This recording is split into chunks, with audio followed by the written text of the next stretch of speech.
Si te han dicho que tienes una hernia discal o varias, hoy vas a entender exactamente qué es, cuándo es peligrosa y qué hacer de verdad para solucionarla según la ciencia. Y además te voy a explicar por qué muchas personas tienen hernia y no tienen dolor y por qué otras, sin embargo, sí. Seamos honestos, la palabra hernia asusta. Sales de la consulta médica con un informe que a duras penas entiendes y con mucho miedo de pensar que pueda haber algo malo en tu espalda. Te preguntas si es grave, si es para siempre o si vas a tener que adaptar tu vida a ese dolor. Así que hoy quiero ser generoso contigo y quiero contarte lo que a mí me hubiera gustado saber si me diagnosticaran una hernia discal con todo lo que sé a día de hoy, después de haber ayudado a más de 170 personas con hernias discales. Lo primero que debes saber es que tu columna vertebral está formada por vértebras, que es el componente óseo.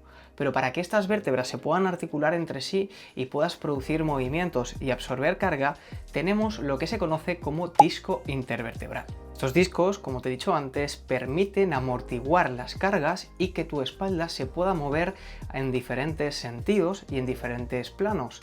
De lo contrario, tendrías un palo rígido que apenas podría moverse. Ahora vamos al kit de la cuestión. A ese disco intervertebral, a esa almohadilla. Cada almohadilla se compone de un centro llamado núcleo pulposo, que contiene agua y proteínas, y es la sustancia que ayuda a amortiguar los impactos, y una envuelta fibrosa que envuelve ese núcleo pulposo. Este segundo componente tienes que imaginar que es como una cebolla con diferentes capas que va envolviendo el núcleo pulposo y va fijando la forma que debería tener el disco. Cuando ese núcleo pulposo sale rompiendo el anillo fibroso, nos encontramos delante de una hernia discal, y eso es lo que pone en la mayoría de informes. Pero ojo, no todas las hernias son iguales y eso puede cambiar mucho tu pronóstico. Y es que por un lado tenemos las hernias extruidas, que son aquellas hernias que simplemente se ha roto el anillo fibroso y ha salido el núcleo pulposo a su exterior. Pero luego tenemos las hernias secuestradas, que se dan cuando ese núcleo pulposo pierde el contacto con el disco y migra a otras partes de tu espalda. Este segundo, las secuestradas, son el más grave, por así decirlo, pero aunque parezca contradictorio, cuanto más grave, mejor. Porque tienes más probabilidades de que esa hernia discal se reabsorba. Pero esto lo veremos más adelante. Y aquí es donde viene la clave. Tener dolor lumbar o dolor glúteo no significa necesariamente que tu dolor provenga de esa hernia. De hecho, la hernia solo es causante del dolor cuando este dolor irradia a lo largo de la pierna, produciéndose así la típica ciática, por una neuroinflamación, es decir, el contenido del disco, ese núcleo pulposo, tiene ciertas sustancias que pueden inflamar el nervio, y es esa inflamación lo que produce esa respuesta de ciática, ¿vale? Esa sensación de dolor irradiado. Pero en el resto de casos, por mucho que tengas dolor lumbar o un dolor glúteo y te hayan diagnosticado una hernia, no tiene por qué ser esta la responsable de tu dolor. Y te voy a explicar por qué. En una revisión de diferentes ensayos clínicos se cogió una muestra de 3.110 personas asintomáticas, sin ningún tipo de dolor de espalda. Y en este estudio científico, estas personas se hicieron una resonancia magnética para ver en qué estado se encontraba su columna. Y para nuestra sorpresa, las personas de esa muestra de 3.110, el grupo de personas que tenían 20 años, el 30% ya presentaban abombamientos en su disco intervertebral. Y el grupo de personas de en torno a los 40, prácticamente la mitad ya tenían abombamientos, el 50%. Recordemos una cosa importante, estamos hablando de muestra de personas que para implicarse en ese estudio, ¿vale? El criterio de inclusión es que estas personas no tengan dolor. Es decir, personas sin dolor tenían abombamientos. Así que haya una correlación no implica que haya causalidad.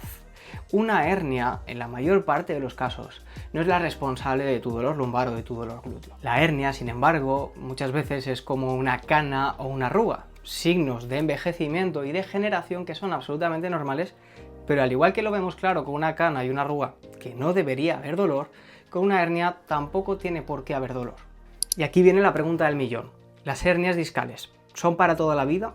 Porque aunque no me produzcan dolor, me da miedo, evidentemente, vivir con una hernia discal en mi espalda. Bien, pues no son para toda la vida, por suerte. Las hernias se reabsorben de forma natural. De hecho, sin que tú tengas que hacer nada en la mayor parte de ocasiones.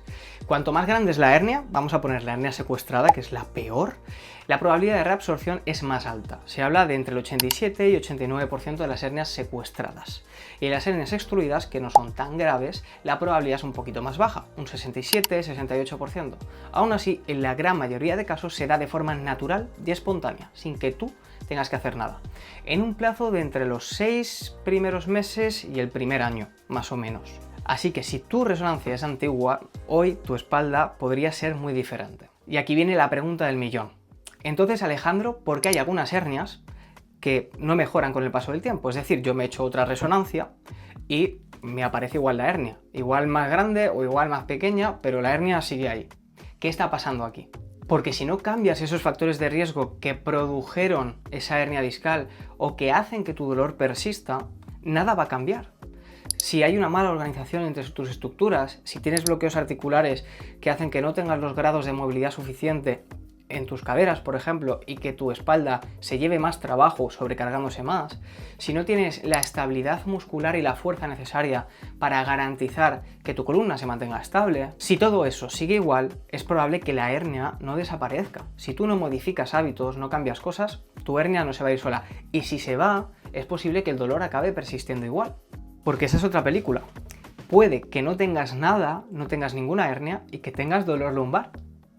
Entonces, vamos a intentar centrarnos en los factores de riesgo causales que pueden estar haciendo que ese dolor persista o que la hernia se mantenga en tu vida. Y aquí la ciencia es rotundamente clara.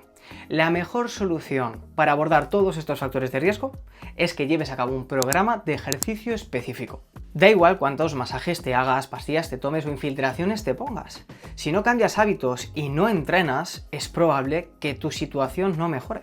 Hacer eso sería como hinchar una rueda cada 15 kilómetros porque pierde aire. ¿No sería más coherente mirar si hay algún pinchazo o algo que esté provocando esa pérdida de aire antes de hincharla cada 2×3? Y el ejercicio específico no solo ayuda a corregir esos factores de los que hemos hablado antes, sino que también ayuda a reducir esa sensibilidad que se produce cuando llevas tanto tiempo con dolor dentro de tu sistema nervioso.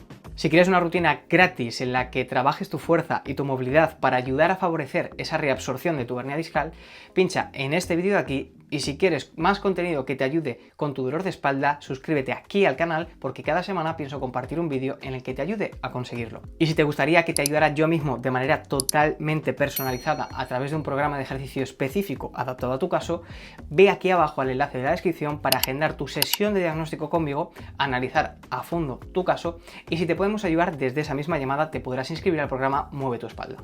Y si te gustaría que resolviera algún tema específico, alguna duda o que explicara algún concepto que no acabes de entender, coméntalo aquí abajo en comentarios y me encargaré de crear un vídeo hablando sobre ello. Nos vemos en el próximo vídeo. Chao, chao.